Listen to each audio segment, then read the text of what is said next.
Okay, well, looks like we've got one for sure. It's like, you're going to bring Right it back. here. Yeah, good, good. So what? Fuck all day. So what's the order? So goes there's nothing. You don't have to eat restrictions.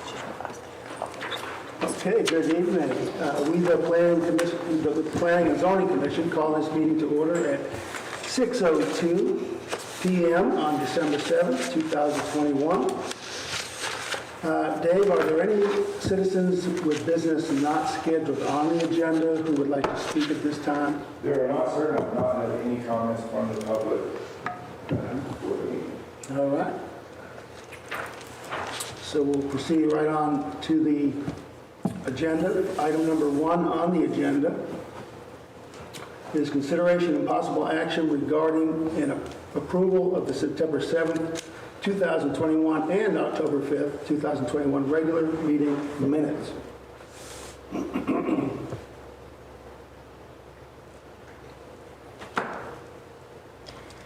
I move to approve the meeting minutes as submitted on September 7th and October 5th, 2021. I second that. We have a second. All those in favor say aye. Aye. All those opposed say aye. The motion passes. Minutes are approved.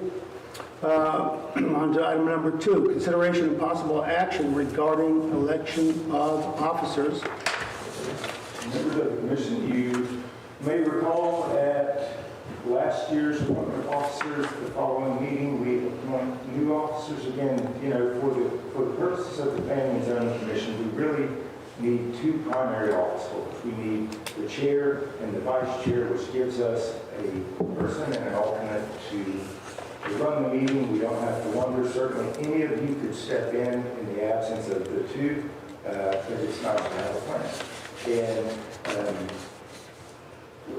the one thing that I would, add to the nomination process, typically a very good way for it to work is, you open the floor for nominations.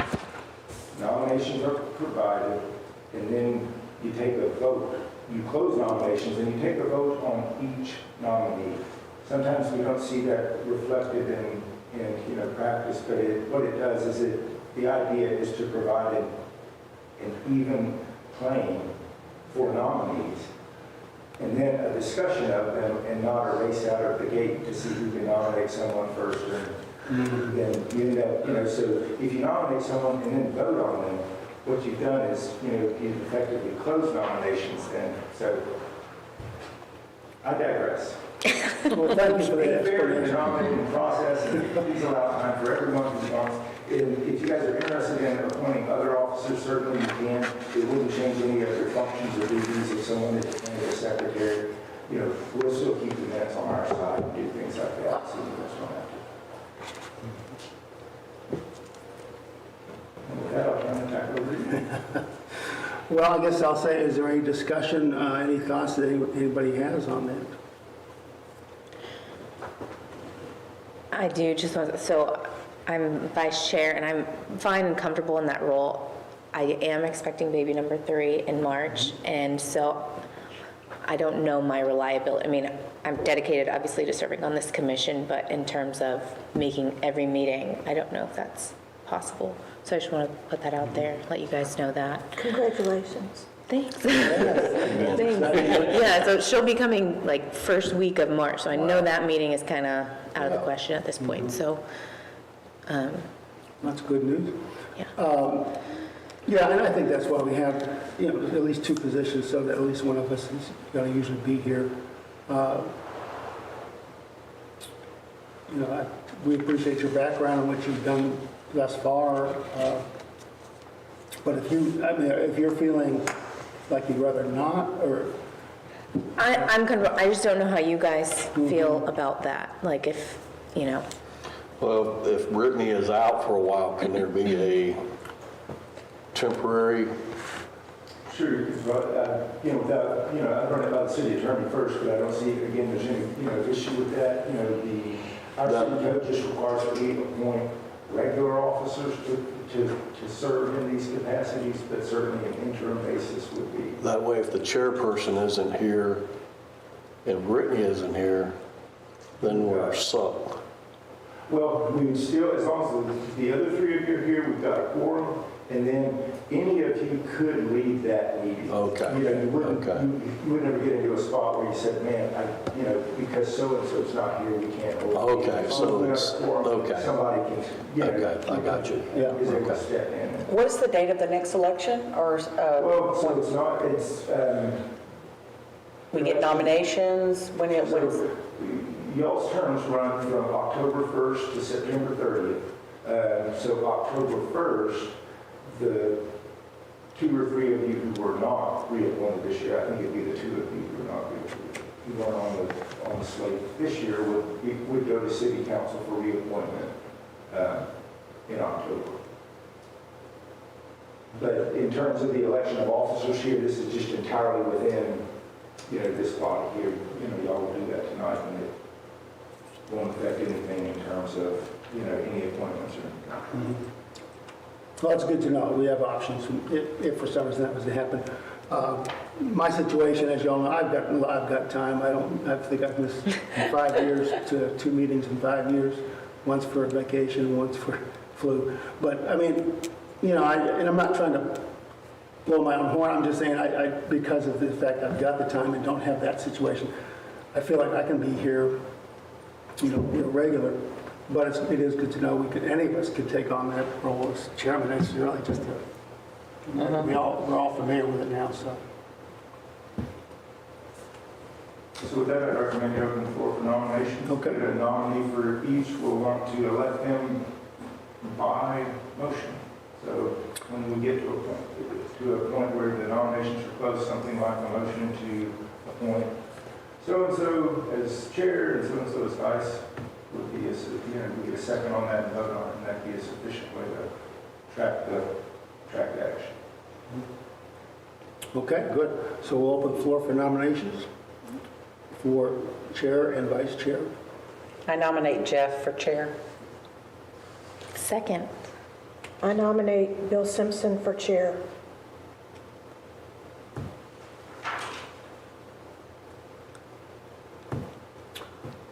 Okay, we have one in the second. Should we go for the first one first? Right, and so you won't need a second on that nomination. It's perfectly fine to have, but you have 2 nominees now for chairperson. So what you want to do is, take the vote on each one. So not a motion vote, but, you by show of hands or by, roll call vote, you want to vote on each nominee. And chairperson is strictly a procedural role, like they're, You would say, votes for, Bill, say aye. right, but I mean, like, the role of chairperson is strictly a procedural role, like where they're calling the meeting order. Yeah. Okay. Yeah, you don't get any extra bonus. You get 5 minutes right now. Oh, there you go. Okay, good. And I feel like I need to campaign now. That's for city council. I will just state there has been a comment, and I'd like to just clear the air, that looking back 10, 12 years, there was a time way back when they had a real problem with people showing up for this and signing up. And so, we all appreciate everybody attending when they can, and signing up for something like this is really it's an obligation. But we did have, the comment was, gee, there's a lot of turnover in P&Z. I just want to make sure it's clear that the only turnover was 2 people graduating, one to city council and one to MEDC. And so I think we've had a great track record the last 10 years, really. And so I'm putting that out there because I do feel like I've got experience and it can help shed some light on some of the past things too. Yeah, I think that's important, and I think you have a lot of institutional memory, and Bill, you bring that same thing, so it's probably best for both the people that have seen a lot of issues that are returning or coming up, or know a lot of past development stuff, to probably serve as our chairpersons. So chair and co-chair in whatever capacity. I don't know how you guys feel about it, but that would probably be best. Well, we appreciate it. We're a good group, so, this has been good. The newer people have picked this up real quick, and we appreciate it. And the only thing I'll say is just that it's so important to have a quorum, and so if somebody knows they cannot make it, we really appreciate you trying to let us know ahead of time. That way maybe the other person can come in or something, but that's the main thing. Just trying, we all have things that come up, so, and some of us have other obligations. Okay, so let's go ahead and we got the vote for the chairman. We had a second on that, so do I? Vote. What you'll do is, you want to vote on each nominee. And I'll be honest, I would assume that you can each vote, regardless whether you're nominated or not, you each get a vote. Okay. So I know you're all voting members of the commission, and I'm going to stick with that for simplicity's sake. So you'll ask for a vote on you as a nominee, you'll ask for a vote or with Bill as a nominee, we tally those up, and whoever's got more votes is the chairman. All right. Good. We'll do the same thing for vice. Okay. So, yeah, all those in favor of Jeff Waddell, myself for chair of the P&Z, say aye. Aye. Aye. All those that, how do I say it? Those opposed, say aye. Aye. Okay. Jeff Waddell gets the majority, the motion passes. Or that's not, I'm sorry, not a motion. You're elected. I'm elected. And I just have to say, Bill's experience has been great too, so Yeah. appreciate being right here next to him. Well, I'll nominate him for the co-chair. Okay. All right. Let's take a vote. Yeah, I'll second that. So that's your, okay, so we'll, Yes, aye, for you, yeah, yes. okay. So all those in favor for Bill. Bill Simpson for vice chair, Yes. say aye. Aye. Aye. The motion, it passes. Bill Simpson is designated as the vice chair. And thank you. Go ahead. All right. Appreciate your patience on me. All right, so, excuse my voice. I woke up with a sore throat yesterday and got that thing that's going around.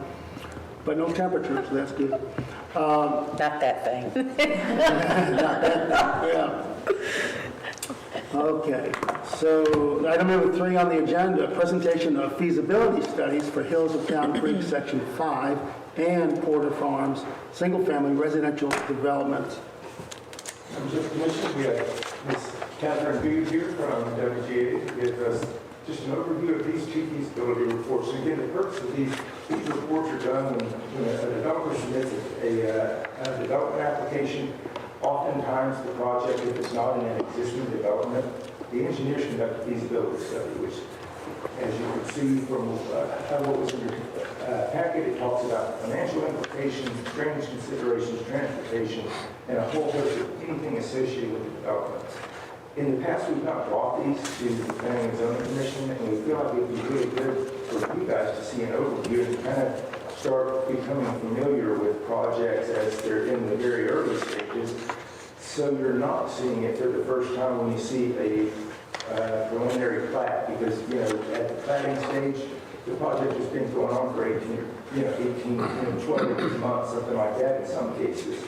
So with that, I'll turn it over to Catherine just to give us one of the projects that's going to be very familiar to you, and one you heard a presentation on a couple months back, but this is kind of this will be another one that's over on the north side, that's a residential development. So, good evening, everyone. So, like Dave said, I'll talk about the feasibility studies that we just did. Both of these were presented in October. So, I'm going to start with the Hills of Town Creek Section 5, and I don't have the packet number, the page numbers from your packet in front of me. But we're going to start with Hills of Town Creek Section 5, and I'm just going to walk through it. Kind of what do we look at? What were the results of this study? This one, like Dave said, is going to feel very familiar to you guys. This is the next section of the Hills of Town Creek subdivision. So they're going to be extending Emma's Way up and around, connecting to Lone Star Parkway, and then they'll be developing that final northern area to finish out Hills of Town Creek. So I'm going to start on page 3 of your report. This is the executive summary. So this page really just summarizes everything that's in the report, kind of a high-level overview. They are planning on doing 72 single-family lots. It's going to be in the same fashion as the rest of the Hills of Town Creek subdivision has been, so very familiar to you guys, and not a whole lot of surprises coming out of this one.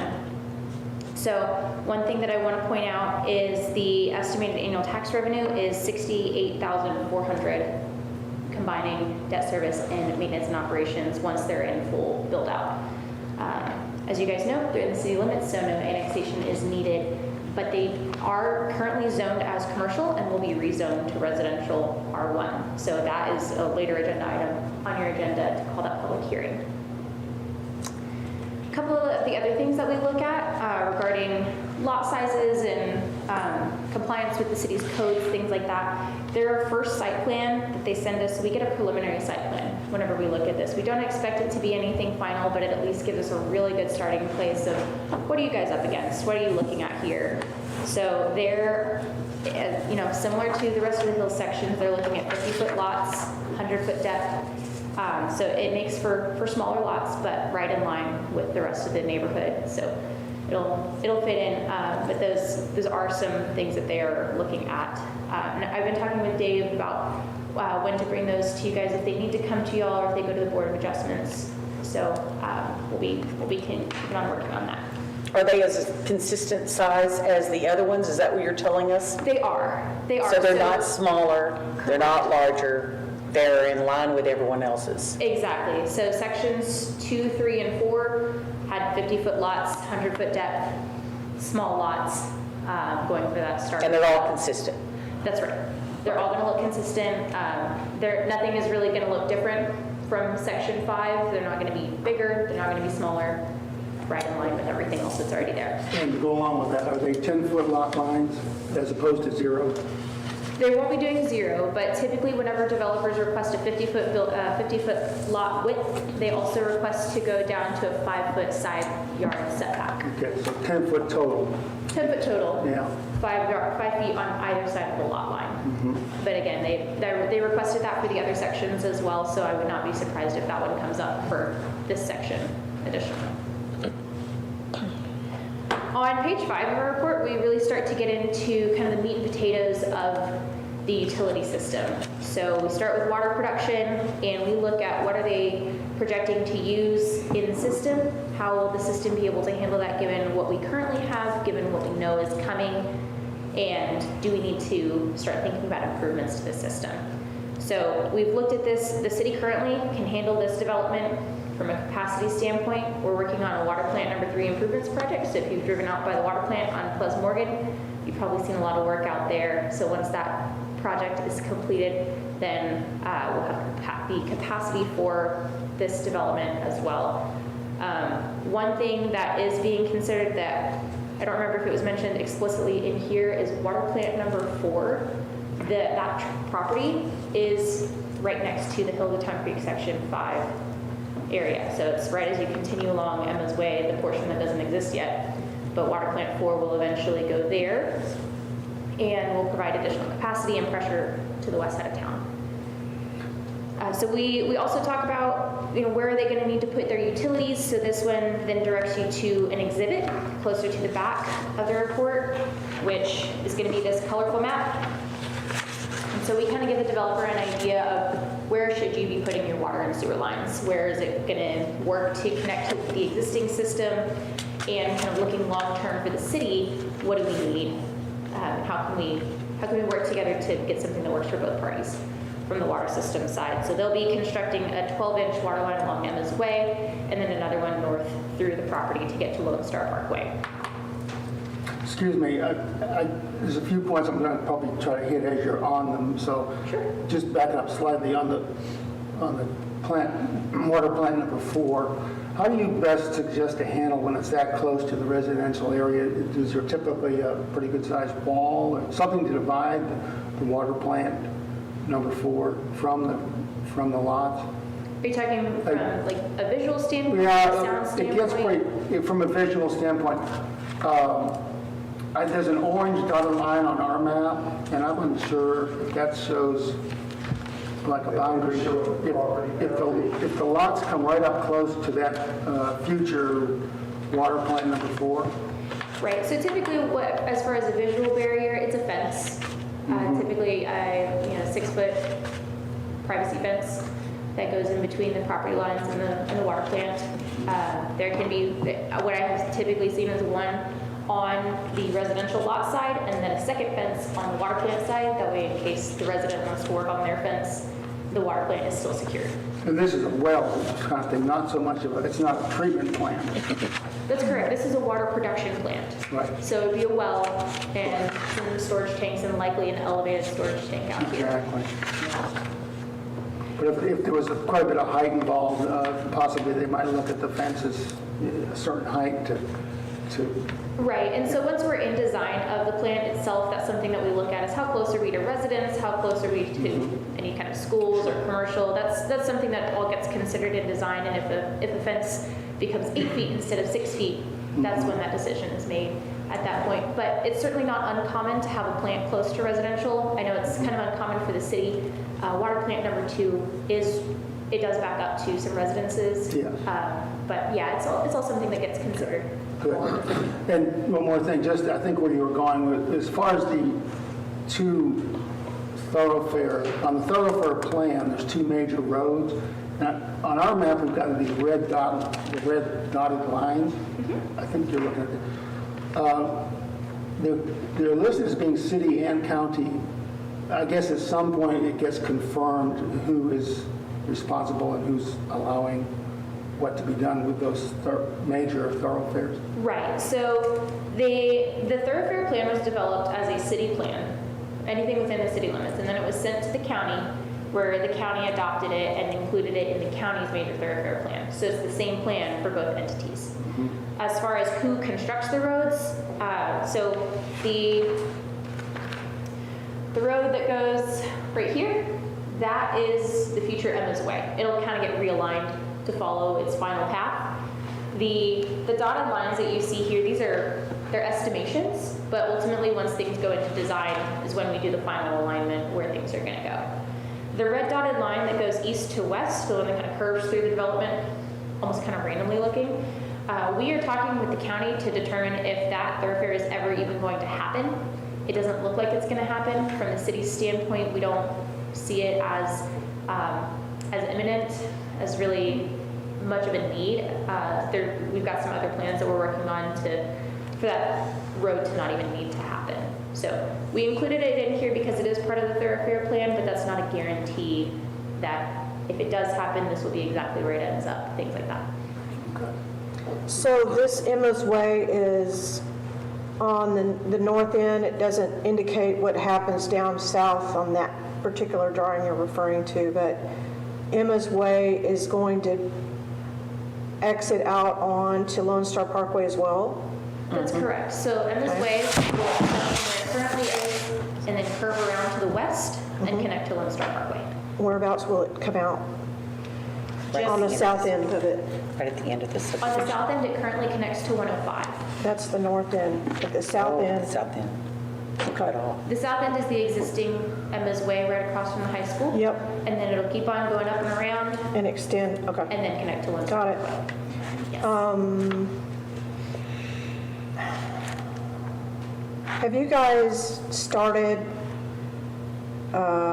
any design work on, in conjunction with the county or the city or anything else with mobility as far as, access around Montgomery? Because with the addition of these sections that are coming, this one, plus other subdivisions that are coming in, on the outskirts of city limits, it's already quite a bit of pressure on existing streets and traffic and whatnot.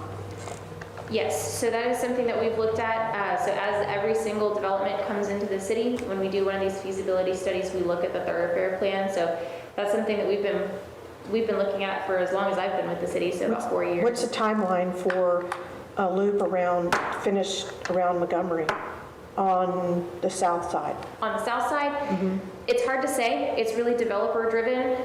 So the Camera property, I don't know if y'all have heard about that, Redbird Ranch coming out Old Dobbin Plantersville, that's going to be kind of an initial driver for that south loop. As developments come through down there, it's a negotiation with the developer of, okay, well, here's your site plan, but we have this thoroughfare plan.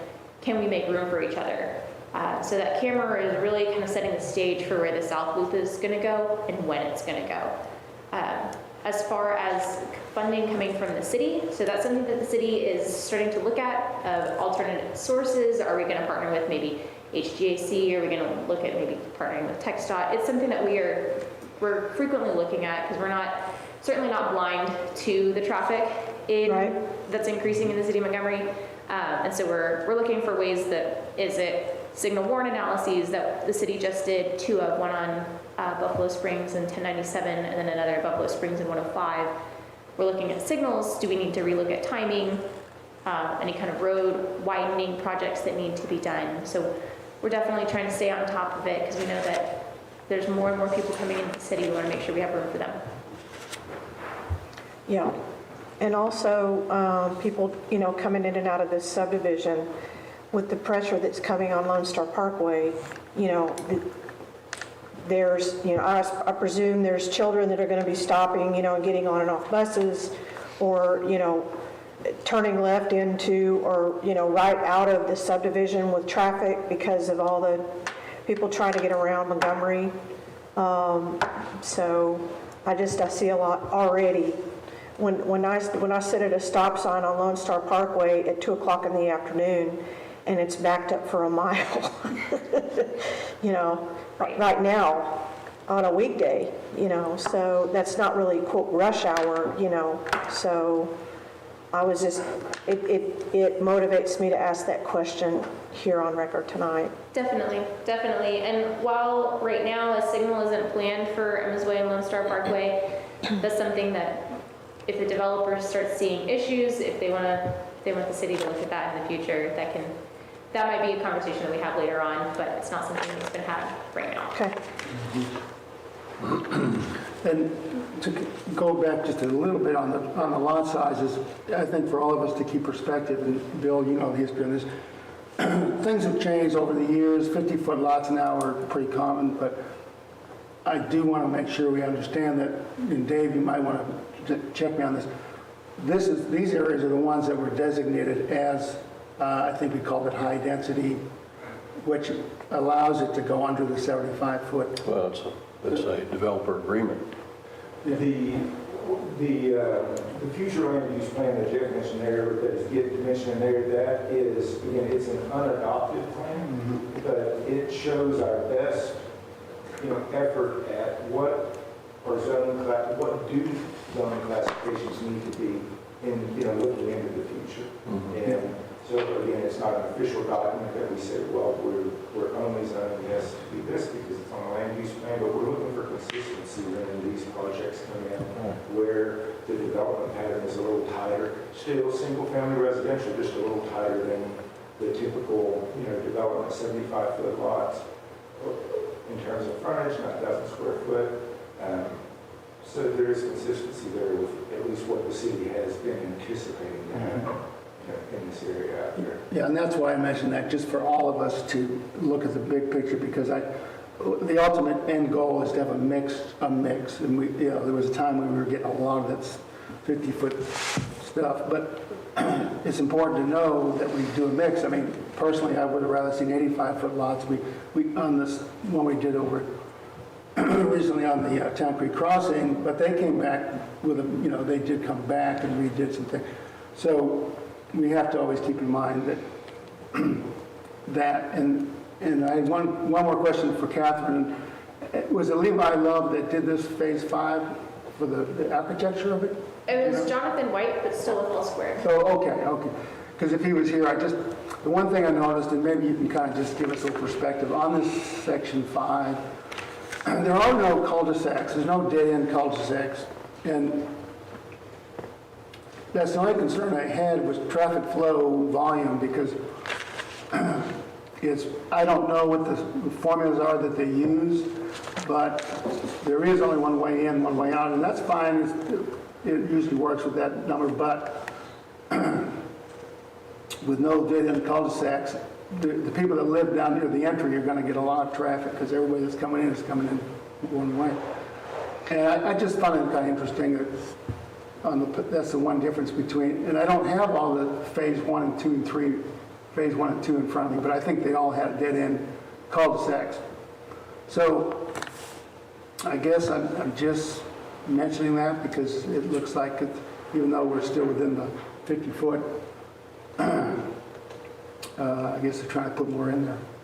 Right. I think they're trying to make the best of the shape of the space that they have. What is the average square footage of the home that they're building? Does it vary, or is there? I don't know the square footage. I think it's going to be similar to what's in the rest of the hills section, so small. But not over, it's not going to be a huge home on that small lot. Correct. What's the minimum? Yeah. You know, what's I don't know the square footage. What I know is the average value. So they're projecting the home prices around $250,000. And that means anything, because the home across the street from me sold $250,000, and it's tiny. So that's what I'm trying to get is how big are these homes that they're going to try to put on that size of a lot? I would, I think Stylecraft I would look at what's developers, they're all existing. going to be that style home that's there right now. yes, Okay. Exactly, yeah, look Yeah, they did at mention the existing hills homes, and that's what's going to go into. What is that, about 1,800? Right, kind of 18, Yeah. maybe a couple just a little bigger, but I think on average, right at that 18. Okay. I think the 2 stories get a little bigger, but the 1 stories are, I would say around 18 or so, if I had to guesstimate. Also, I have one other question. You mentioned that the revenue would be $68,400. How long is that for? That's Just the one, that's just it? That's the taxable value, so that's the revenue that they'll bring annually once they're fully built out to the city every year. Every year for how long? Forever? As long as the city is assessing property taxes. All right. And since we're talking about that, it's also important for us to consider the impact fees really are working. We put that in place years ago, and it's $262,000 on the impact fees, and plus if we include the escrow at $48, that brings it up to $310. So my one question on that is, as far as impact fees, is the escrow considered part of the impact?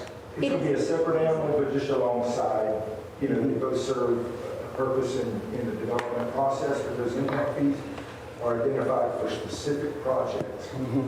That's all you can spend those impact fees on. In other words, there's a water project list, there's a sanitary sewer project list, that's where you spend those impact fee dollars on.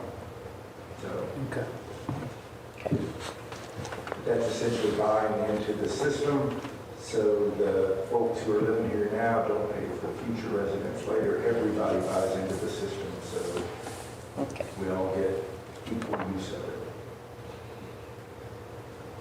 Thank you. Okay. I'm going to jump over to page 6 of our report and just briefly hit on sanitary sewer collection and treatment. So the other side of the utilities is sewer. So we looked at the plant capacities, at the line capacities, lift station capacities, things like that. For this development, it's all sufficient. The lift stations that these feed into have sufficient capacity to handle this. Your wastewater treatment plant currently can handle this development. Kind of as an aside, one other thing that the city is looking at is expanding the wastewater treatment plant or constructing a second one at the old site along 149. Something we're acutely aware of, as well as developments continue to come in. So we're keeping a close eye on that and when is the right time to get started with design for that. I'm going to jump to page 7 and talk about drainage. I know that has been a concern for this group before. So as far as drainage, we have not seen, at this point in the development, it's not time for a drainage study yet.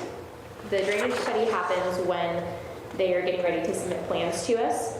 And so we have to review and approve of their drainage analysis before we will approve their plans. And so they will have to keep in Montgomery County criteria, including detention, runoff, post-development flows versus pre-development flows. All of that gets analyzed from their drainage analysis, and then we review it, make sure it's in compliance with city standards. Any kind of mitigation that needs to be done is being done. So all we really outline in this feasibility study is that they have to follow the code of ordinances and Montgomery County criteria, and then reiterating, we review the study before plans are approved. As far as paving and traffic, I know we've already talked about that, so I'm not going to belabor the point if you will allow me to. So development costs, the cost of all the infrastructure is borne by the developer. Any kind of extensions that are done, or all the infrastructure that's constructed within the development, so the water lines, the sewer lines, storm sewer that goes in, all that's paid for by the developer. As Dave mentioned, we also looked at the impact fees, as y'all have brought up as well. So the water impact fee that they will pay is $81,000. The wastewater impact fee is $181,000.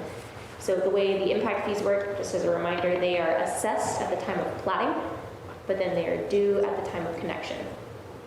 So whatever the rates are, and we review the rates every once in a while. So whatever the rates are at, whenever the plat is submitted, they're locked in at that rate, and then they just pay it per connection as they tie onto the system.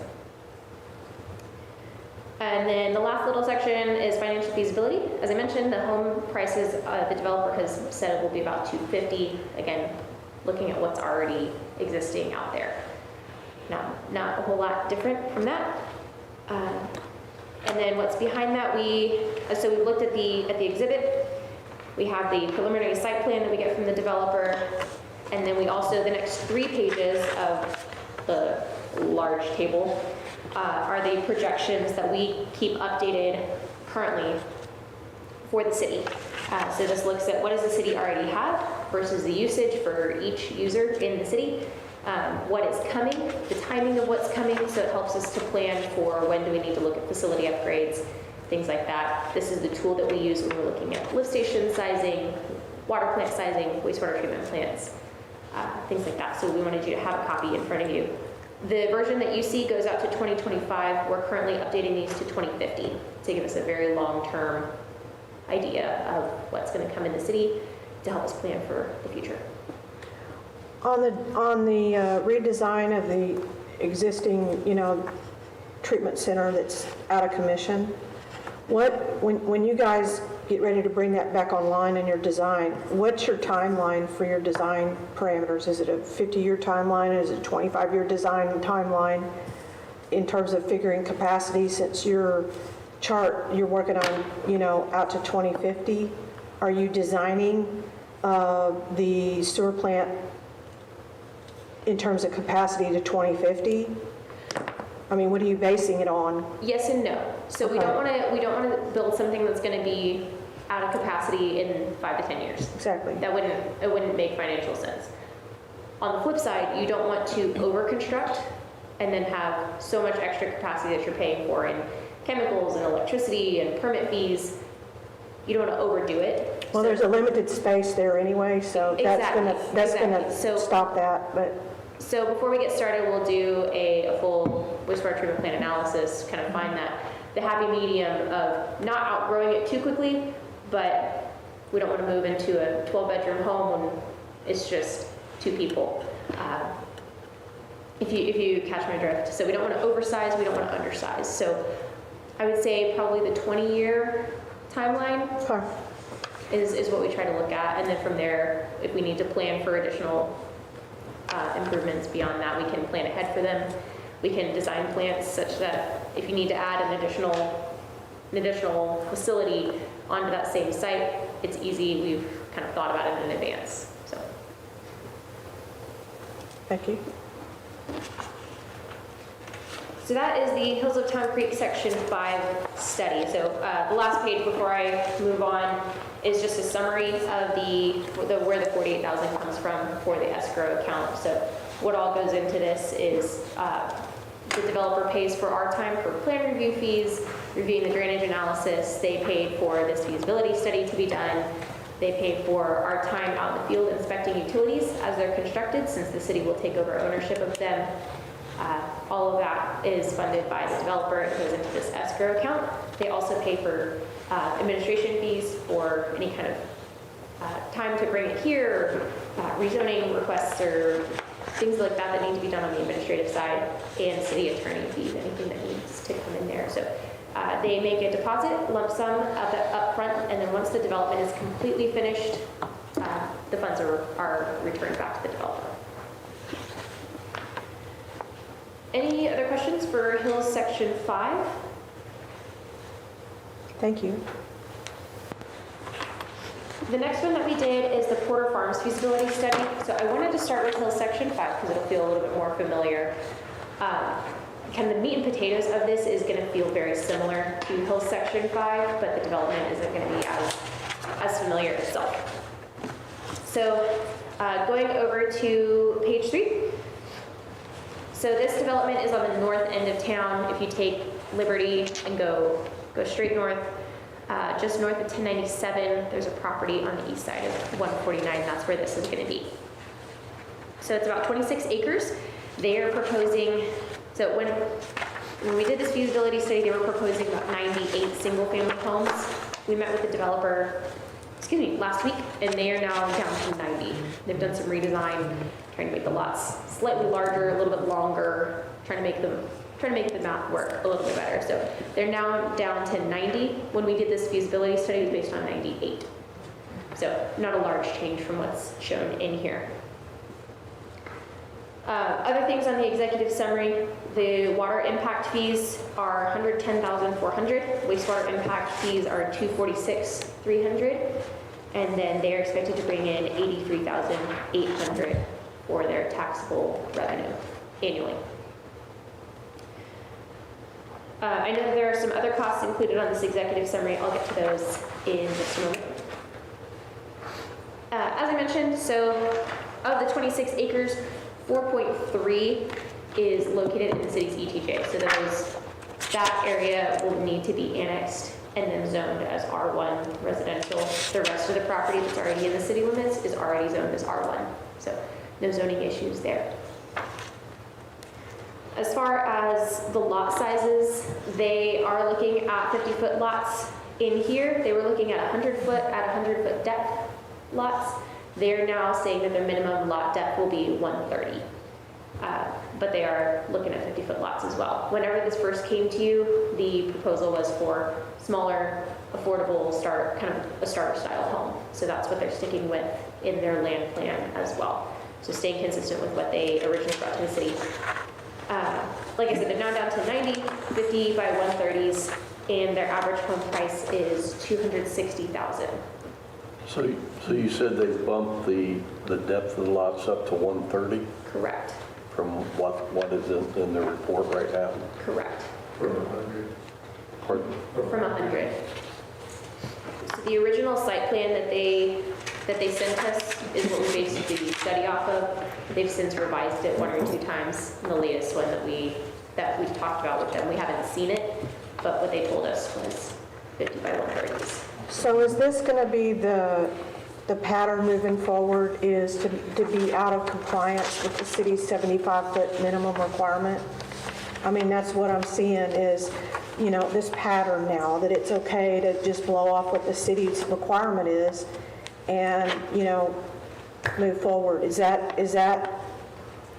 I don't think it's a very good characterization of it, but I understand your sentiment. Yeah, I understand the point. Yes. But that's why. As far as the congestion aspect of the lots, and the crowding and the parking and the, access in and out and stuff like that. And so the narrower the lot, the more constraints it puts on the streets and the parking and everything else, So that's what I'm asking is if the city is changing that 75-foot requirement, or if, the city is willing to waive that requirement now moving forward on a lot of the construction that's coming, or how does that work? Because it's like nobody really, is worried about it.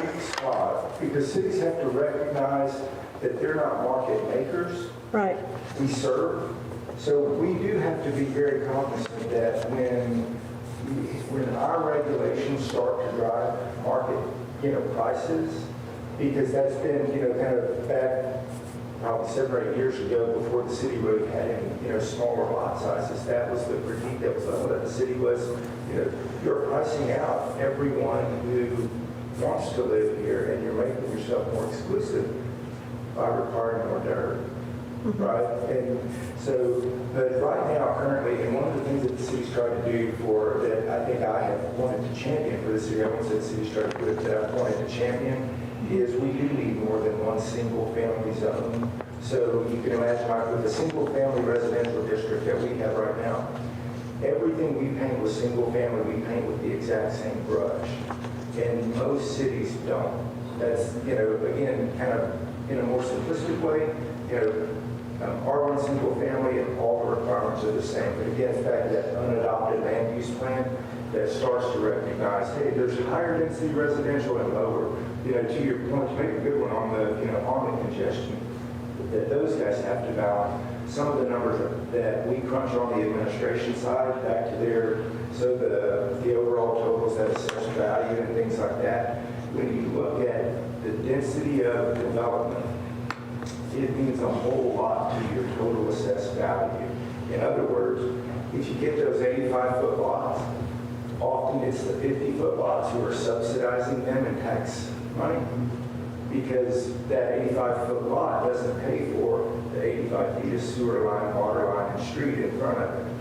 But if I can take 3/4 of the value, and again, it's not an end-all be-all. You don't want to do that forever and just say, well, I'm just chasing the dollar with the most efficient, development pattern I can get. But it's a balance that you're looking to strike. Well, what I'm seeing in the subdivisions with 50-foot lot fronts is that the street widths are the same.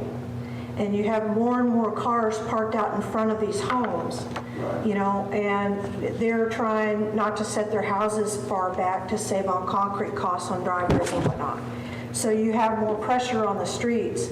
And when you're going through these subdivisions, when you have people parked on, on the curb alongside the front of the properties, then you have a lot more congestion trying to get through the subdivision. You've got children playing on the sidewalks and, whatnot. And I'm noticing a lot of pressure, in some of these subdivisions already. And so I wanted to ask as to how does the city reconcile this requirement with this variance that seems to be in play now for a 50-foot lot front? I'm asking, how is that, what's the plan for that moving forward? Is to continue to waive that, or have some variety like you're talking about, or what's the plan for that? Variety is really what gives you the path. Kind of, if you can get a structured plan that says here are these, densities, so don't, we put a lot of thought in this, and don't come ask us if you can do this over here because we said that goes there. Right now it's kind of tough because we've got kind of a catch-all single family that we're trying to shove these different kind of home, products in. That, and again, because it is a balance, we hear the developers and say, we've got to have these lots because no one's buying these big lots, and then we turn around and the next month I say next month, but then the next year they're at us with these big lots. But again, we're trying to respond to what they think, buyers are going to come out and buy. Again, I think the end goal is variety, but that's a good point. Right now, we got two of these things hitting at the same time, so it seems overwhelming, I know. And that's why, we went back on Town Creek Crossing. I know he went back and he's doing some bigger lots, but that's the real important thing, is what's, looking at what Dave says in the future on even the unofficial zoning, or what do we call that one, the future land use, and trying to really have that. To go along with this, I just got to make one quick point, and that is, I think one of our concerns here, we want, you got, whatever you can do to help us avoid a situation of some of these, like this one here, somebody coming in and buying a block of these houses and renting them out. How do we avoid that? Because I'm sure there's good ways to avoid that. We're always going to have a few rentals, that's fine, but we have seen it happen over on Walden, this new one, where somebody comes in and just buys a block of them and they rent it. We don't want to, I don't think we want to see that. With some of the developers, cities have very little tools that we could use to force home ownership, I suppose. The developers that we talk to, both these guys as well as another kind of affordable home, home builder who said, yeah, I kind of recognize the same thing. Neither of them, at least in their conversations with us, have said that it's a major issue that they face. I think the one that you're referring to over on Walden, I think someone bought, essentially a failed subdivision and they're building all the houses in there to rent them out. Yeah, and that may be fine. Again, my point is simply, we look at these, sometimes, most of the time, it's either a starter home or a downsizing home for retired people. And that does fill a niche. And there's nothing wrong with having, you're always going to, we have rentals in our neighborhood, that's fine. You just don't want to see it on a big scale. So just moving forward, I hope we can always do what we can to try to avoid that. That is a phenomenon that, certainly does cause us concern because, when you look at it, it's like, well, if you end up, not helping the folks that you were trying to help, i.e., an affordable first-time home for someone to purchase and move up, and it just turns into a rental. And then the economist, comes in the room and says, no, I want a mobile labor market. I don't want people tied down and people to go where the jobs are. So it's, Well, as long as property values keep going up in our area, there's going to be more and more pressure to reduce the lot size and to build into the soup, so to speak, higher density, more bang for the buck. Yeah. So I think that, lot size and lot frontage size, to me, if the city has that requirement, I feel like it needs to be addressed in terms of a mixture or in terms of some type of requirement that, there's so many of this size built in the time period as opposed to a percentage of lower versus higher built in a certain time frame, and have those goals, because otherwise, if we're not seeing developers honor the city requirements, then the design process for infrastructure is going to be off. So, as this goes, it's just going to become a situation that the taxpayers are going to have to pay the price for even more so later. When Town Creek first came to us and wanted to begin building in phase 1, they asked for the 50-foot. And they said that they wanted the variance from the 75 to the 50 in the very beginning. I believe they did. I don't know if it was all the way down to 50. I want to say it was 65. Yeah, I think it was 60 or 60. So they began with a variance. This section began with a variance. Right. And did they let us know ahead of time? We knew that they were going to have 5 phases. Did they let us know ahead of time that, hey, we're setting the precedence. Thank you for the variance, but in our next phase, we're going to also ask for 65 or 50. Did we know that in the beginning? I don't know if it was necessarily told to planning and zoning of, we plan to come back every single phase, just here's your heads up. It wasn't maybe officially said. It may have been said kind of casually in some development meetings. So in the development meetings, who's in those development meetings? It's Richard, Dave, and Chris Rosnowski and myself. So what Allison has brought up, so that you understand that I feel the same way too.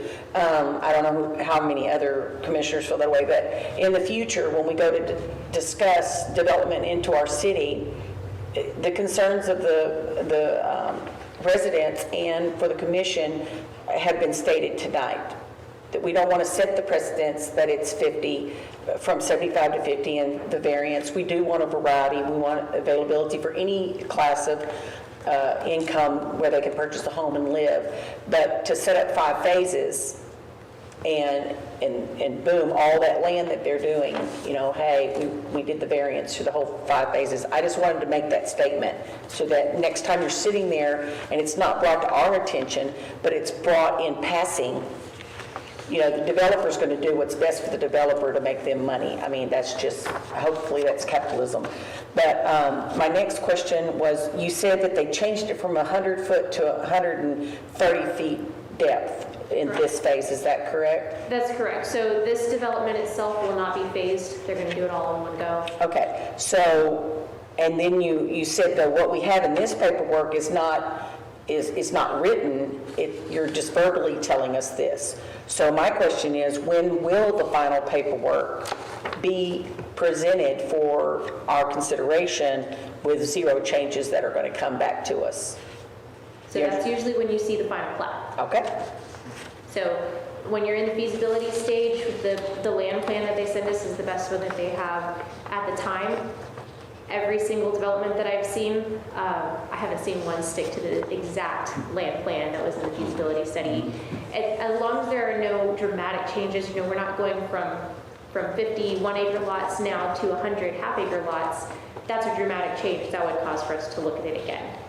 Taking out 8 lots to make them a little bit bigger, I'm not concerned about it. But you see the final land plan with the final plots. and does that change any of the dollar amounts that are in our packets now when they make these changes, or is the changes so subtle that it doesn't decrease or increase revenue? Ever so slightly. Okay. Not a large enough shift worth doing a feasibility study over again. Okay. So this is the last feasibility that we'll see on this, but the final, when they do the final plat or whatever, we will get the final definition of footage and all that. Okay. Right. Thank Now, you. on this piece of property here, Dave, when they come and ask for the variance, this is a piece of property that we have a say-so of the variance. It is not, so I needed to clarify that with you guys on, it has been a while since we've done zoning variances. You guys are legislators in the zoning world, not judges. Zoning Board of Adjustments, which council back in September of 18, they disbanded the Zoning Board of Adjustments, which is an incredibly obscure and powerful board, because they're the ones who grant these lot size variances and things like that, that we can, you know, easily see. And so council thought, hey, let's get that, you know, back under our control, because basically we're the ones that are going to pay the attorney bills if anything goes south in the Board of Adjustments meeting. So those will go to the Zoning Board of Adjustment. Oddly enough, there's no requirement for public hearings or anything on those variances. The state law just says due notice, and that means a posted agenda. How convenient. So what was all the votes, like when, Chris's developments and LaFeve's developments? So city council voted on those. Yeah. So, but when they come to us, I mean, it's really just a formality when they come to us and ask for the variance. So they asked, this body weighs in on subdivision variances out of Chapter 78 of the city code. So if someone said, I don't have enough compensating open space in my development, or, you know, any of the other criteria in the subdivision code, the variance process comes here for a recommendation, goes to city council for a final action. With the zoning variance, though, zoning variances go to the Board of Adjustment. Okay, I guess, yeah, what I'm concerned, I guess my question is the lot size variance. So you guys won't ever see that. Okay. Yeah, so you won't see lot size, building, you know, lot area, lot width. But why does it come to us on the final plats Exactly. to downsize the lot sizes? Because the state law says that final plats are approved by the Planning and Zoning Commission, but it explicitly says that it cannot go. So that zoning variance not only doesn't go through you guys, it cannot by law go through you guys, because you guys are in charge of writing the laws, not deciding them. Okay, If so, someone can have an exception to But we can make recommendations. I know we had some plats that we've sent back and said, Yeah. no, you've got to reduce the size, make it, there was some that were just too many, too tight.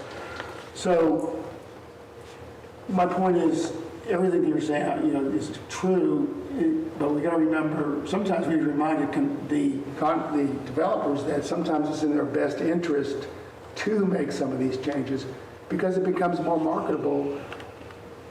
Sometimes they go one way and then they kind of go back the other way because they realize you've got to have a good mix or balance, and not everybody wants the 50-foot. So hopefully, I guess my point is, hopefully we come up with something from both sides. And the inverse is, one of the things to be very careful on, I'll just mention it briefly, is if, let's say, these plats come through, get the Board of Adjustment / City Council decides to grant these variances, and this plat comes back to you guys with these lot sizes, to my knowledge, you cannot say no. The variance has been granted. It's your role as a ministerial one to look and ensure that all the requirements of the city's been met, but you can't add a requirement. so whose role is it to determine when the variance is granted? Who grants the variance? Zoning Board of Adjustment or City And who is Council. the zoning board of adjustment in That's this our case? City Council. Okay. So those 5 voting members of the City Council, the mayor does include, just like on the City Council, she doesn't get to vote on the Board of Adjustment, but she's the presiding officer over it. So those are the same people. And again, that's kind of why council did that, because we had people who would meet once every 3 months, but were making these really, really important, variance decisions. And council said, wait, no, let's, state law allows us to make that decision. We're going to make those decisions. So in terms of our decision, we can recommend that council in their consideration start leaning, start considering the fact that we believe that there needs to be a more mixture in terms of the lot sizes and less of a reliance on 50-foot lot front. Right. Over and over and over and over as a cookie cutter, and go on record as that, because I truly think that that is in more keeping of what's been designed in Montgomery up to this point. There's been a mixture, and now it's leaning towards 50-50-50. So lately. To give you a counter point there, and again, you guys haven't seen it, but Redbird Meadows is planning like 400 or so home sites. I think 2/3 of those are like half-acre lots. Right, those are larger. So it does feel sometimes like everything. But they're, a lot of these lots are narrow. That's my point. They're deep. Right. And that's the escape, that's the selling feature of it, but they're not wide. And so it creates a lot of pressure on the residents and, living with that. So that's just my 2 cents. And as you know, a lot of this started when they figured out all front load garages and Yeah. they can run tight, and they can still build a nice house and do that. And again, I think it's just a matter of that's okay for some, but we don't want too many. And the other thing to remember is we're really in close into the city. We're a city, and you got to expect some density as opposed to going out a little ways and big, just like anywhere. Cities have 3-story brownstones and kids play in the street and people park on the street. I don't want to say we're not going to go that far, but you know what I'm saying. There's going to be some of that because we're in close to the city. Okay, so moving back to this particular property, Porter Farms, I would like to really voice one opinion, and that is the plat that we're looking at. I would like to recommend or get the message back that this is 30 homes in a straight line on that first row, 30 homes tight, and then 25, 25, 25. But they're all, there's no curves. To me, it looks like it's going to be like a row house. And if they're asking $260,000, You know, my concern there is somebody coming in and buying a block of those and renting them out. So for this development, the developer is planning on doing, at least what he's talked about, is planning on doing a PID, a planned improvement district, over this property. That allows him to place additional restrictions, kind of like a homeowners association. And so what he can do is he can place ownership restrictions, which prevents a leasing company from buying up 30 homes and making them all rental properties. He is able to put those restrictions separately. That's something that the city cannot necessarily do, but that can be part of the PID. And that round area, is that a retention area that we're looking at to the right?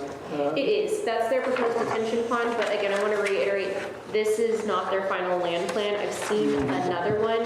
This is the one that was submitted for the feasibility study. I've since seen a future one, and it was redesigned, the subdivision, to have some more curves, be a little bit more visually appealing. Exactly, and, you know, maybe that's the conversation, but that is, my point is, just like we did with Town Creek, where they came back with more curves, there was some real long straight lines. So it's that, and also I'd like to make a point that there is no green space. They were looking to compensate, you know, there is a rule, if you get to the smaller 50-footers, you're supposed to compensate with green space. There is no green space, but they're talking about a sidewalk along 149, which would be great, and that maybe that can be worked into it. But I really feel like we have to have a discussion about the all the straight lines and the density and no green space whatsoever. Yeah, no parks, no. So this development, again, unfortunately, a lot has changed since this feasibility study. I say a lot. Some things have changed. Let me clarify.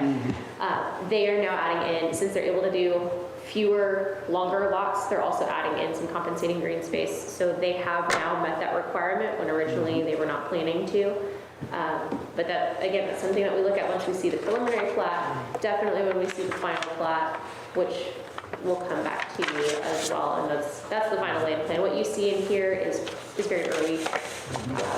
But that's something that we're aware of. So the proposal to install sidewalks on 149 to Homecoming Park and then to get to Lincoln Elementary, that's something that we had thought maybe would be kind of a give and take.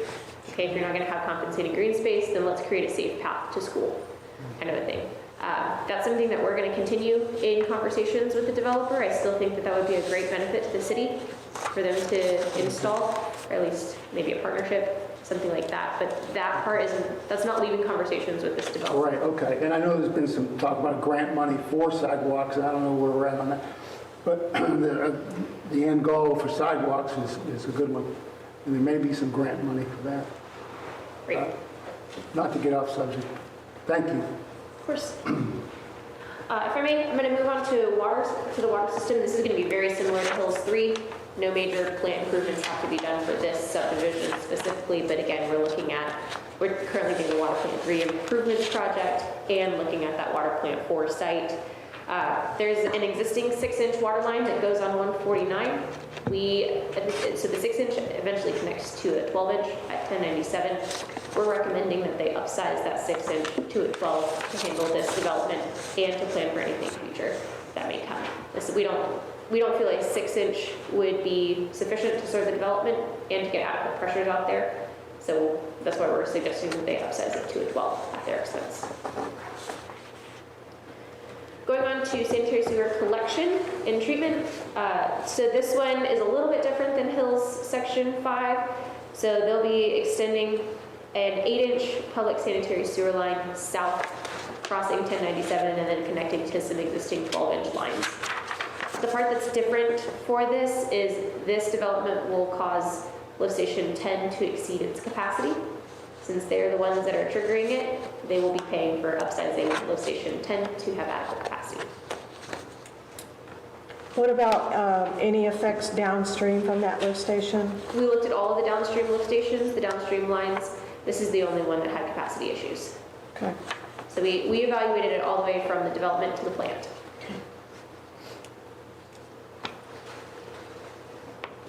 Drainage is going to be essentially the same as Hills 5. They will also have to submit a drainage analysis to us before we will approve their plans.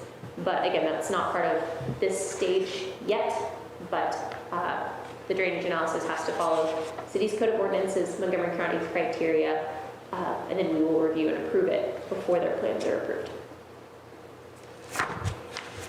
As far as paving and traffic goes, so part of what they were originally thinking on here was that they would connect to Thomas Street. There is a little misconception that Thomas Street is a city street. It is not. It's a private driveway, if you will. So I think their latest land plan did not include an exit out onto Thomas Street just because of right-of-way property ownership potential issues. They didn't see that being feasible, but they are still planning on maintaining 2 points of access on 149. Regardless of their final land plan, they're going to keep 2 points of access on 149. And how close are those entrances together? Or do they have to get They have to get TxDOT? TxDOT driveway approval, and so they'll have to follow minimum TxDOT driveway spacing. So since some of this street agreement traffic is still in the process, when do we find out that for sure what happens on that? So we'll need to see TxDOT, since they're tying into a TxDOT road, we have to see TxDOT approval before we approve the plans. That is one of our requirements. Going on to the development costs, this kind of reiterates what we talked about in the executive summary between water and wastewater impact fees. The lift station improvements, the $150,000, that is to upsize lift station 10 to have adequate capacity to serve this development and the future ones that are coming. And then the escrow account, just like on Hills 5, it'll fund the same type of stuff, and city engineer fees, administrative fees, and city attorney fees, which for this development will include annexation expenses, so that goes into city attorney fees. One thing to note on this financial feasibility section, on page 8 of the report, they originally told us their home prices were going to be $225. Again, to reiterate, they're now looking at $260. So while the number of lots has gone down, the prices have gone up a little bit. So when we're looking at the financial feasibility for the city, that's going to be very similar to what's in your report.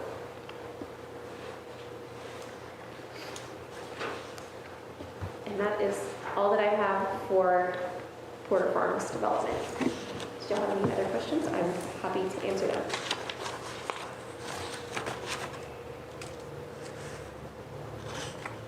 Right. Thank you. Thank you. Thank you. Okay, moving on, thank you for that presentation, Kathleen. Moving on to item number 4, consideration and possible action regarding a preliminary report and calling public hearings for a rezoning request from B commercial to R1 single-family residential for Hills of Town Creek, Section 5. Members of the commission, this is one of the 2 developments we just talked about. Again, this property on the north end of the development is zoned commercial. While we can put single-family houses in commercial, it's not designed to do that for a whole neighborhood. What it's designed to do is someone can go live above your shop or something like that. What we want to do is rezone this to single-family residential. So in the future, if their HOA falls off a cliff and stops enforcing deed restrictions, the residents in this neighborhood still have single-family zoning district to live in, which means that someone doesn't open up an auto, repair spot in the house next door to them. We would like to do this rezoning process or in advance of carving up the land into a bunch of lots that we have to rezone a bunch of individual properties, so we're doing this in advance. And again, you can see around on the aerial exhibit, it's important to note what is not a color is outside the city limits. So this property does butt up right to the edge of the city limits. Again, like the other sections, there's single family and MISD, primarily around it. And then again, with the city's small water plant site there. What we'll do here is, again, to be compliant with state law, we need to call a public hearing for January 4th. At that meeting is where we have a preliminary report. Some of you have seen those before. They basically just need to include what the zoning is, what it's asked to be zoned, what the stuff is around it. Just, essentially an analysis of it. And then we hold 2 public hearings on that report and make a recommendation to council. We'll then hold their public hearing. So So what we're asking is to call this meeting for January 4th at 6 p.m. for this rezoning request. I'll be happy to answer any questions. That'll be the first public hearing or just a meeting to post a public hearing? We'll call that public hearing for that night, and so Texas law requires that you have 2 public hearings. Attorneys differ for that. The Planning and Zoning Commission has to have 2 public hearings. Attorneys differ on their interpretation of exactly what that means. Our attorney is fine if we hold 2 public hearings at the same meeting. Okay. So we're going to hold 2 public hearings back to back Okay, on it, and then make our recommendation to council. all right.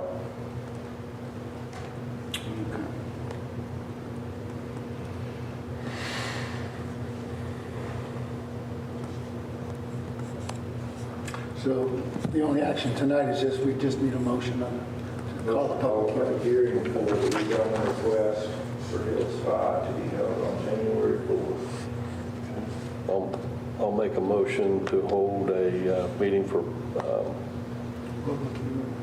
public hearing for,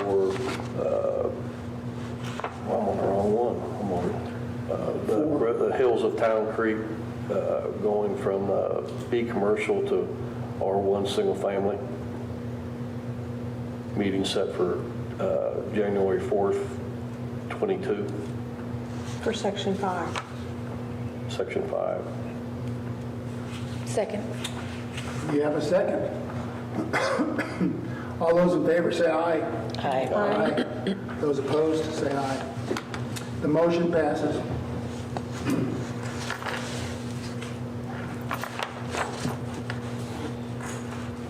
Okay.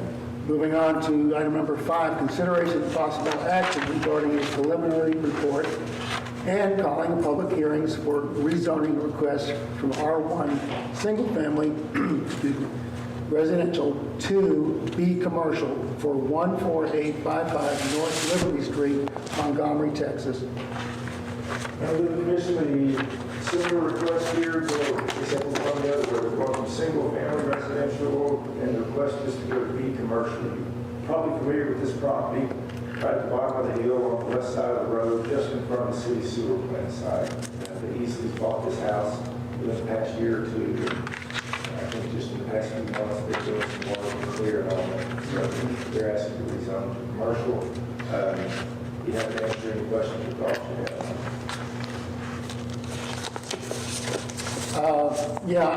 I go by there all the time, and I think, obviously, whenever we go this way, we always have to have a discussion, because going from residential to commercial, we don't want to set a precedent that could be down the road, too. So, that said, I think one thing we need to discuss is the fact that it looks like at this point that water plant is going to probably reopen behind it.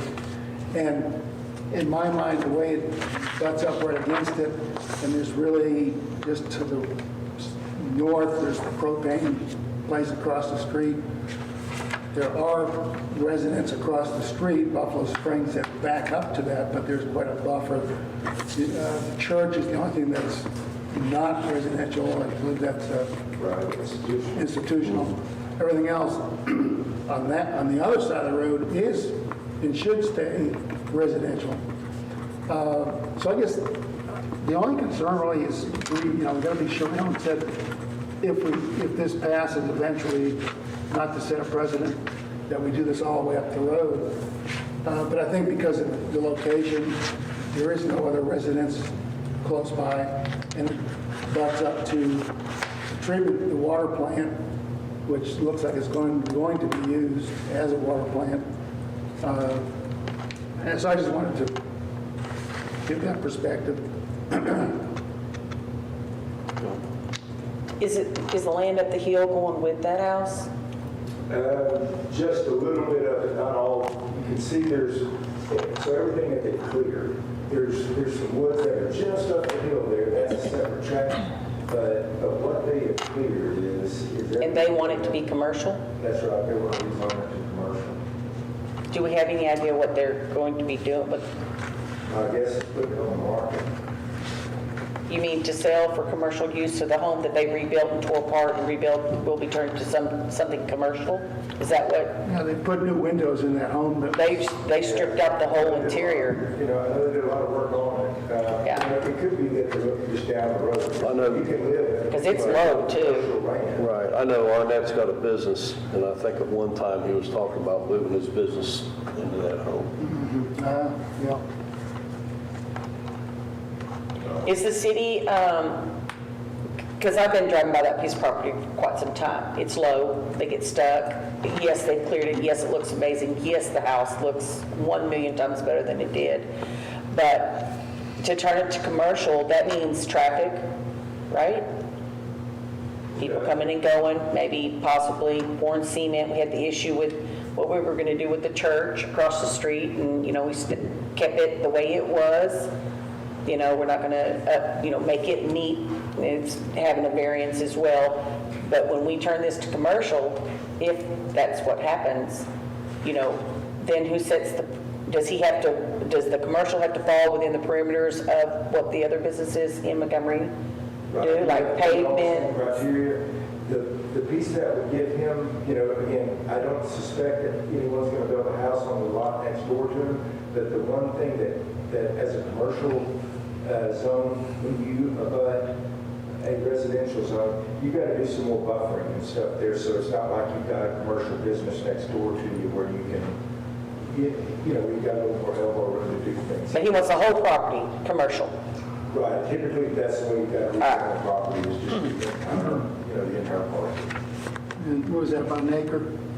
Right, just, I think maybe an acre and a half or, I guess, right? It's real muddy, and I mean, it's right at the bottom of the hill. It's right when it turns into 40 miles an hour from 30 miles an hour. Is this where we can talk about a limited commercial use? We do not have a limited commercial zone, so it's either got to go commercial or it's got to stay residential. Is that what you're asking? Yeah. Yeah, the idea, we couldn't, you know, give it something that we don't have, I guess. And, you know, just, I don't know, again, I'm not an attorney, but I would recommend that we call this public hearing, because I think the owner's got the right to be heard on it, and that's what we're doing tonight.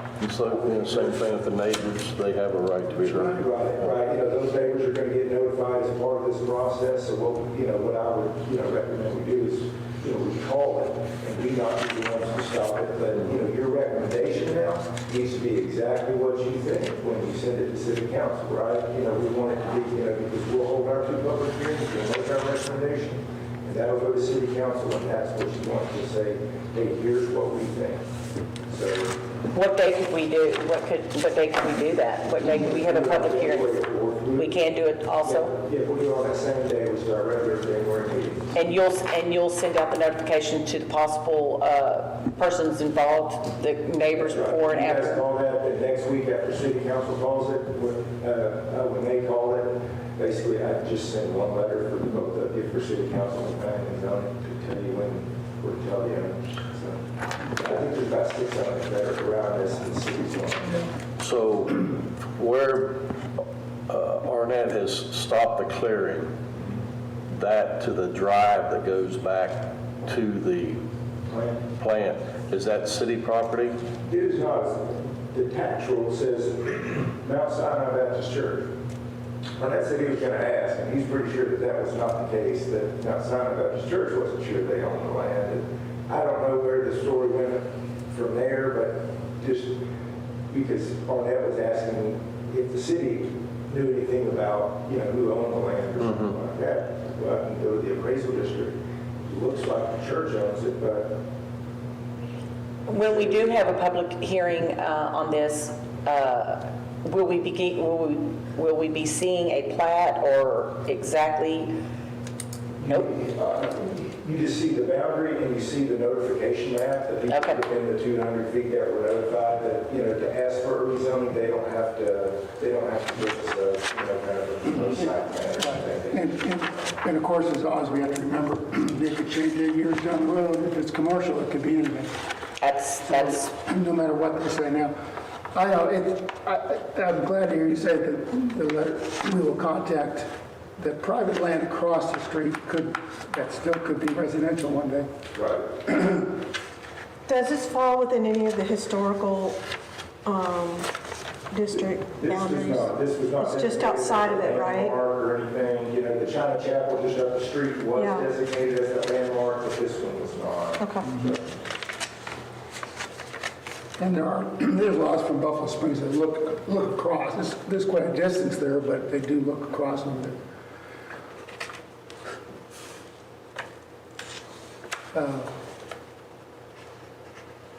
Yeah.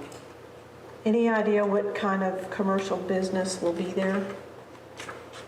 Other than, I think, you know, I think Bill knows more than I do. Arnett wanted, you know, he's got a cleaning business.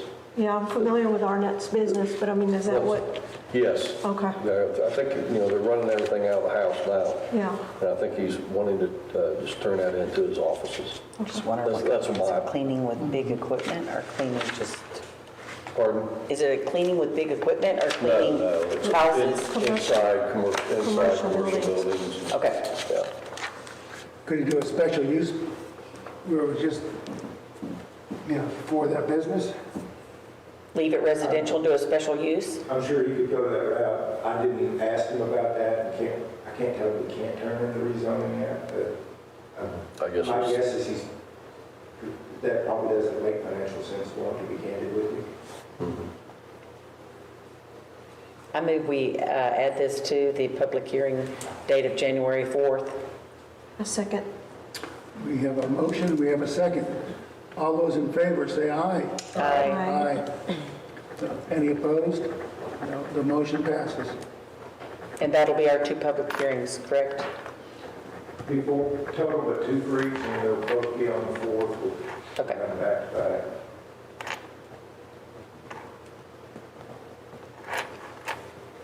All right. Very good. On to item number 6, presentation of a proposed business plan for the Caroline House Bed and Breakfast located at, 811 Cost Street, as submitted by D.H. Brow, LLC. Now, with permission, thank you for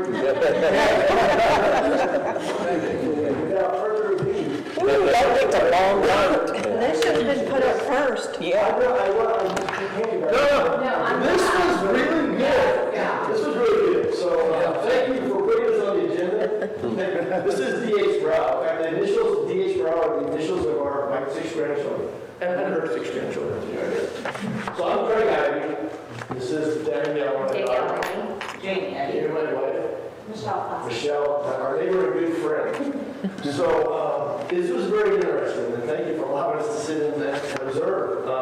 It really does show, as we all know, as we're all residents of Montgomery County, little 1087 Bridgeport. So anyway, it was encouraging to see that you guys are looking at all the planning that's going on. We're not surprised by the growth that's happening here in Montgomery County, especially around the city of Montgomery. We find ourselves coming here to the city a lot, and for events, for dinner, for the wineries and the things we're talking about. So it's quite popular. But that's really not what interests us. I know there's a lot of interest in the city and the homes and things that are going up and the revenues that will create. But one of the things that we are interested in is the historical downtown. We love coming here for that aspect. I think the history is rich, it's deep. It says right there 1837. I think that carries a lot of weight. So we were looking at the Caroline House when we found out that it became available and was for sale. We looked at the facility, we looked at the house and the property, and we kind of fell in love with it. We talked to Mary quite a bit. And we really believe that with a little bit of effort that we could increase the activity as a bed and breakfast on that property. And one of the reasons we wanted to talk to you guys, we've got kind of that proposal up there, which I hope you can look at a little bit, because I'm not going to go through page by page, is we really think that we can come up with some intimate events as well as just being used as a bed and breakfast. The homes, the rooms, the house, the property really lends itself for intimate events, which is something that the current owner does not do. And that's something that we would like to do. We would like to bring people into Montgomery, share the rich heritage of the homes and the area, and let them come to downtown. What we really like is walking distance to downtown. We have another property around the outskirts of Montgomery that didn't lend itself to walking in downtown. And so we're really looking to work with you guys, work with the city, to see if this is something that we want to do. We have not made a proposal for the house yet. We've been doing our own business plans. And kind of talking amongst ourselves, is this something that we want to do? Is this something that the city would want us to expand upon what is currently there? If you ask some questions, they have all the answers, I'm sure. They've really done a good job looking at this business plan and then figuring out what we'd like to do. But it's something that I'm currently just recently retired, so I've got a lot of time, and my daughter is the event planner out in the city of Houston, so she's very adept at doing those kinds of things. And then we get the hard work of the other two over there that bring the brains to the whole operation. So, I have questions. perfect. Okay, so I've lived here a long time, and the street's small. There's a speed bump right there. Parking lot's small. From what I'm hearing, what you're saying, you have gone to the historical tour of the home. So you've had the history where they've taken you the tour. So my first question is the parking. You said that if you needed parking, that you would in the yard. Where are you talking about putting parking? So when you're facing the house on the right side, on the west side of the property, right in front of where she has it fenced off for her dog. Where the bicycle is? Yes, yes.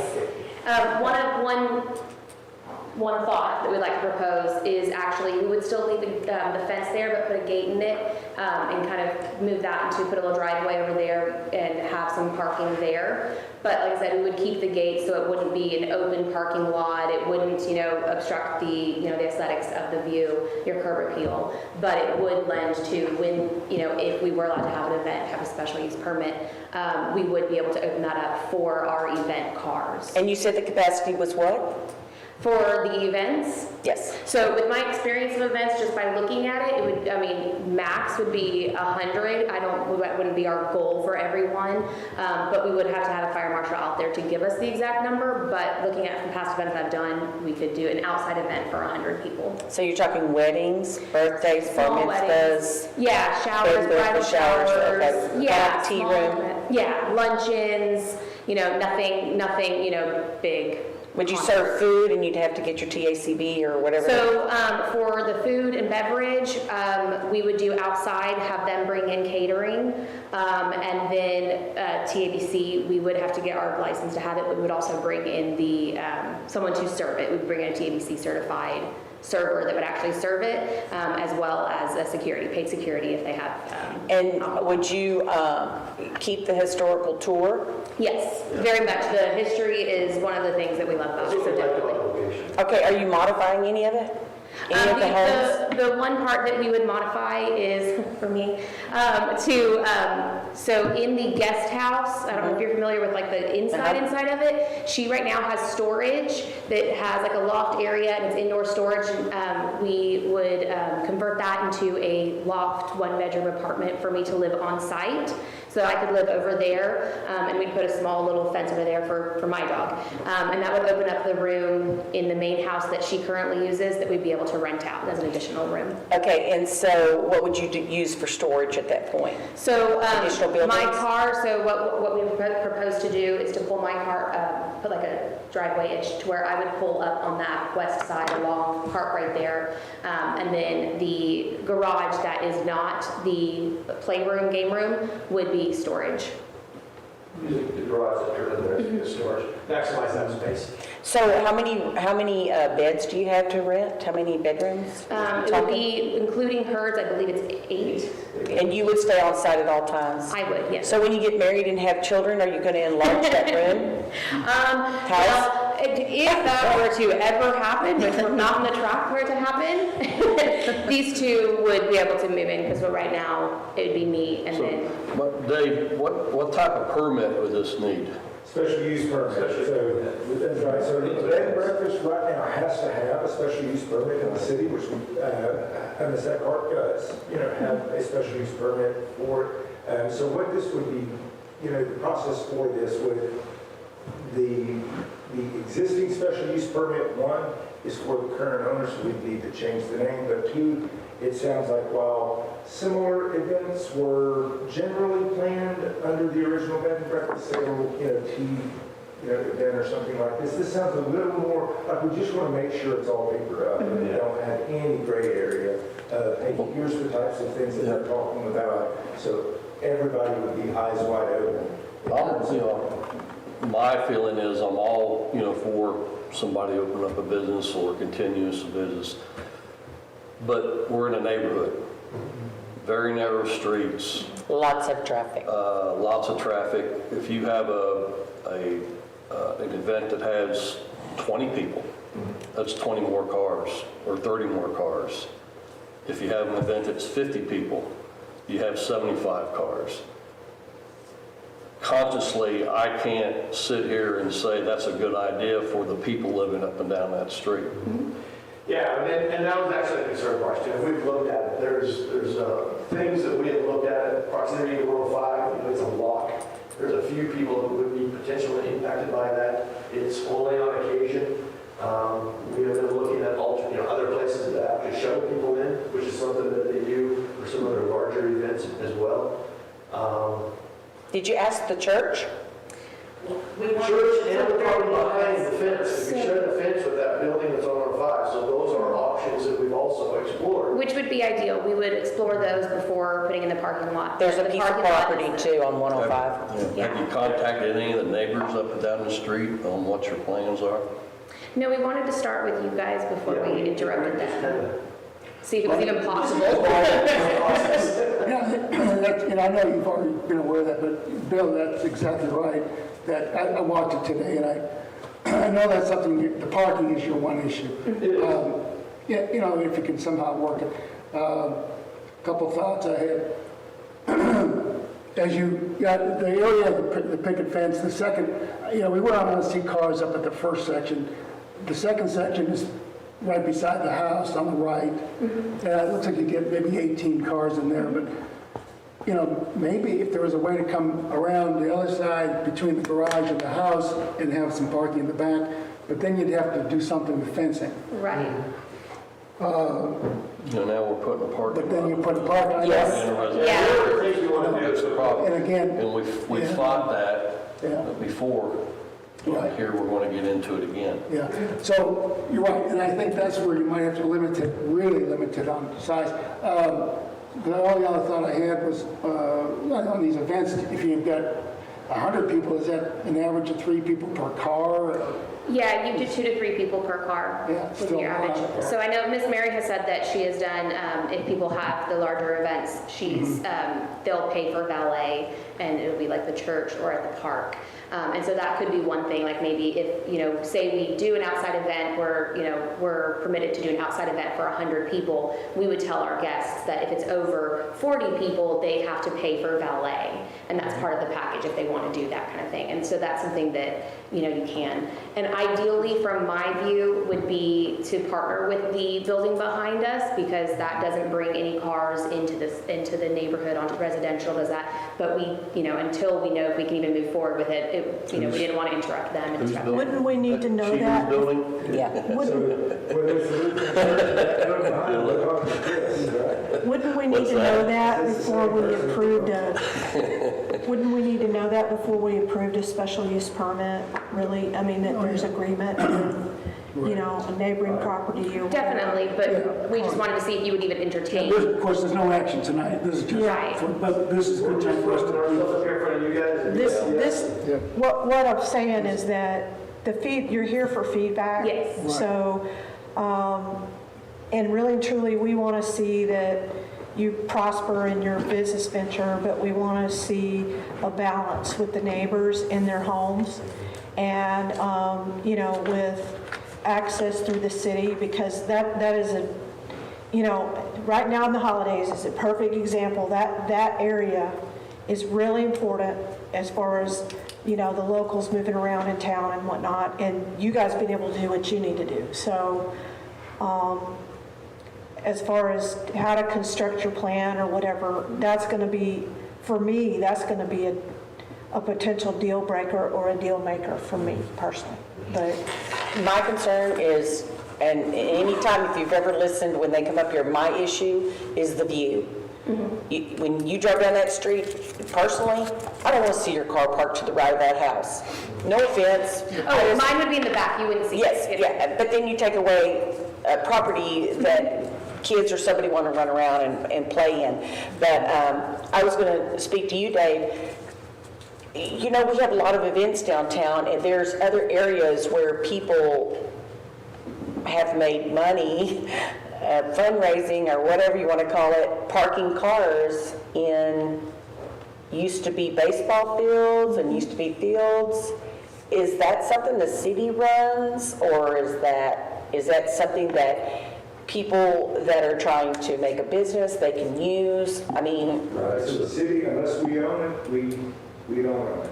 So, but you see what I'm saying, like, you know what I'm talking about, when we have all those festivals, because the Boy Scouts used to do it. Boy Scouts stood there all day long They've and got permission from the school to use that. the lot. school, so that's a school, that's school what property. about Wine Fest? I mean, Yeah. you know, I mean, we just did it, so. Yeah.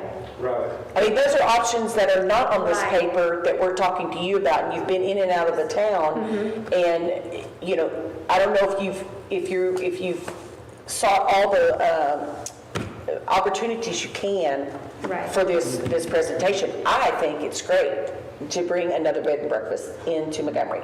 The issue would be 100 people, where are you going to put their cars? That's, Yeah, that's, if you're going to bring 50 people. And we had a friend stay there while their house was being remodeled.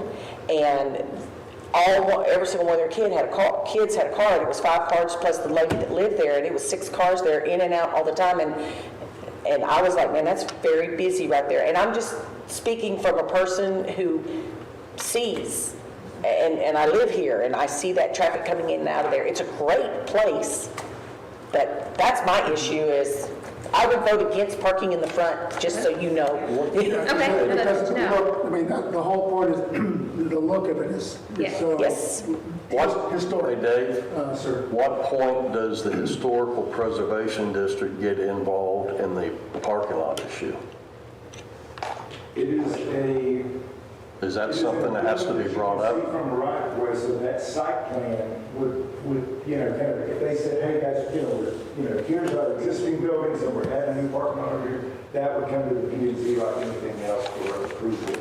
Now, if you go through, that's not any of the, the engineering review, the design review. Right. But for the P&Z and the historic district approvals, that would still come to you guys, whether it's something on the ground plane, or if it's visible from the exterior, it's a change that you make, that you can see from the street, and you would need to have this, sir. Yeah. Meet that. What about the, is there anything on the horizon for occupancy tax for the bed and breakfast? They, by law, they should be already paid. I think the Caroline House may be about the only place that we get it from in the city, so they are currently paying on taxes, and the other ones I don't know about, but certainly by law, they have to. The city just recently, last month, I believe it was, approved, the city council approved an agreement with a company that Conroe uses that helps to kind of corral those hotel occupancy taxes. What do you mean by corral? What does that mean? Reach out to those, make the contact for folks. They, do a canvas of, particularly short-term rentals. They would do hotels and things, those aren't applicable to us. As in terms of collecting, or as in terms of, In terms of letting them know that's right, hey, you are operating in Montgomery, and we see that you're not paying, these hotel occupancy. is it a reporting thing or a payment, like an assessment visit? Both. So they have a website basically where someone can pay their taxes on there, is the way it works. But then again, they're going out there finding folks who look like there could be a compliance issue and check and investigate to see if in fact they do need to be remitting those. So in other words, there's more revenue coming in here. There's a small amount, right? Hotel, the hot We've got bed and breakfast in this town. I mean, it's a big bed and breakfast area with more coming, so you know, in terms of hot taxes, something like a hotel is what, you know, moves the needle, you know, a handful of rooms a night. Not Yeah. Yeah, yes. to downplay the economic, you know, benefit, but a handful of rooms, you know, here and there doesn't do, you know, 100 rooms, you know, 5 nights a week kind of thing. That's Yeah. where you know, certainly the city council's been talking, you know, recently about, you know, those hotel occupancy taxes and saying, hey, we've got these places that we know are, you know, to use hodgepodge lodge, again, that's the one that they called out, you know, before, because they can't find where they're remitting that, yet they've got it in breakfast.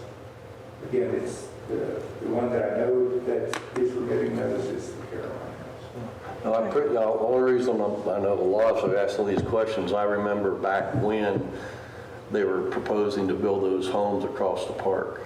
And there was a lot of feedback on traffic and cars and everything at that point. That's why we, you know, at least I have to kind of sort through all this, because it was an issue at that time, but everything has worked out.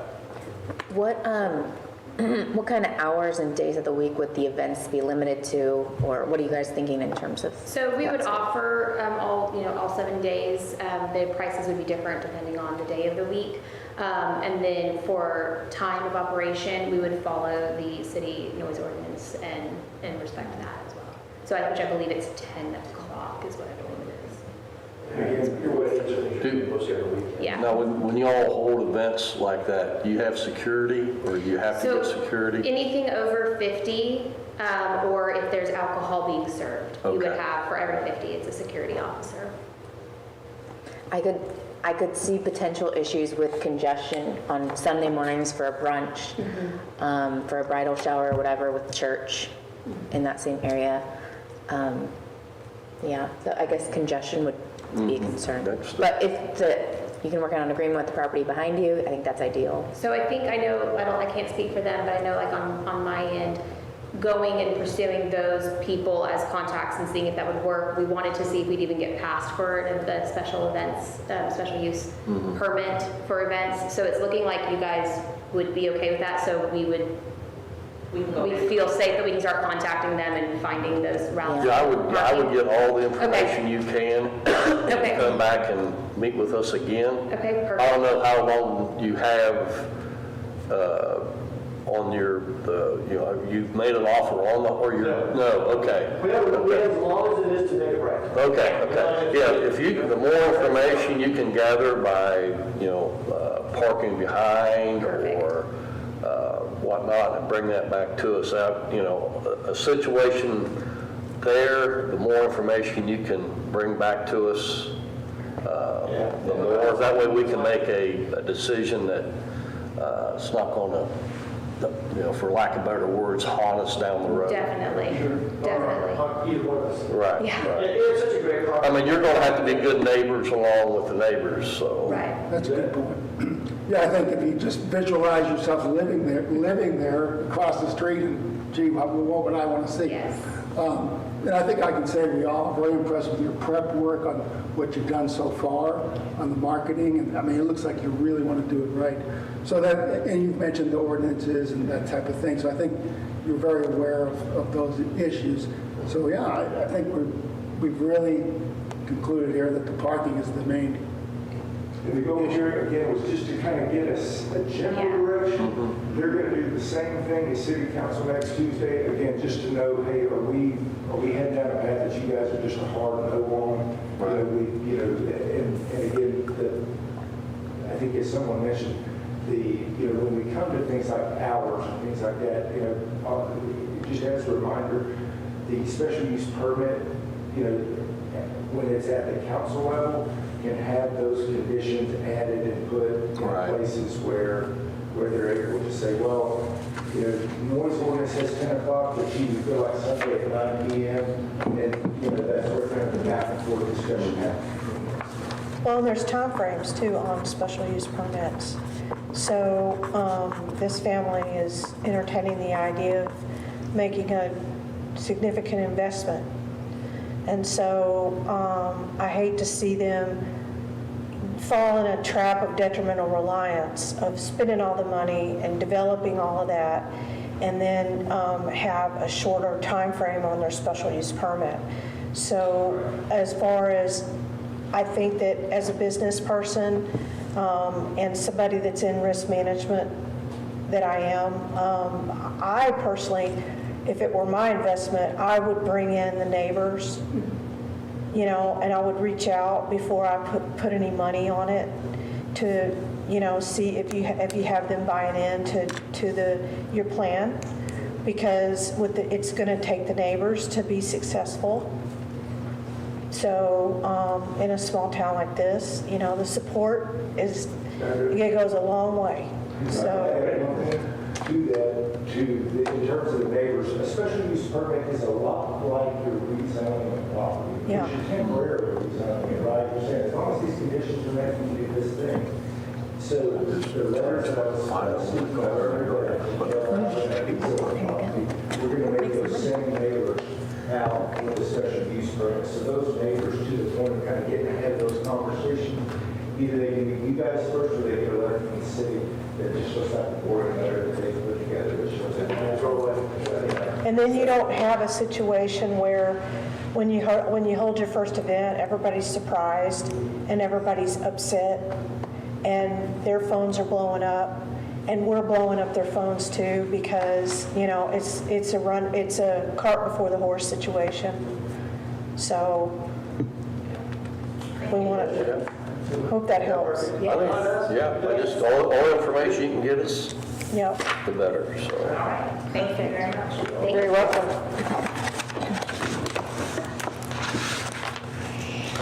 Okay, need a motion?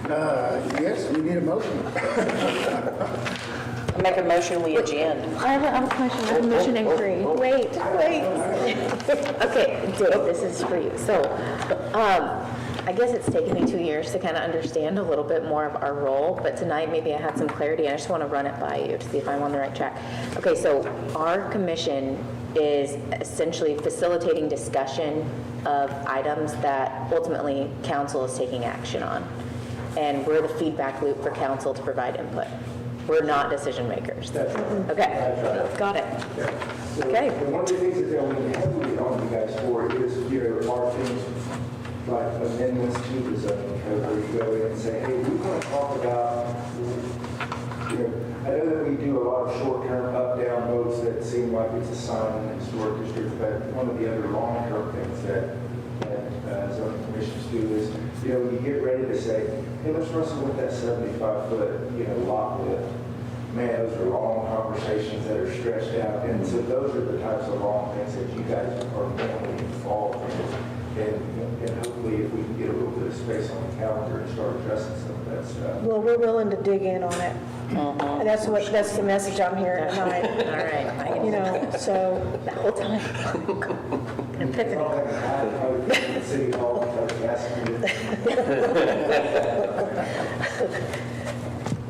any other questions I can answer for you or anyone? Thank you so much. Okay. I make a motion, we adjourn. Second. Second.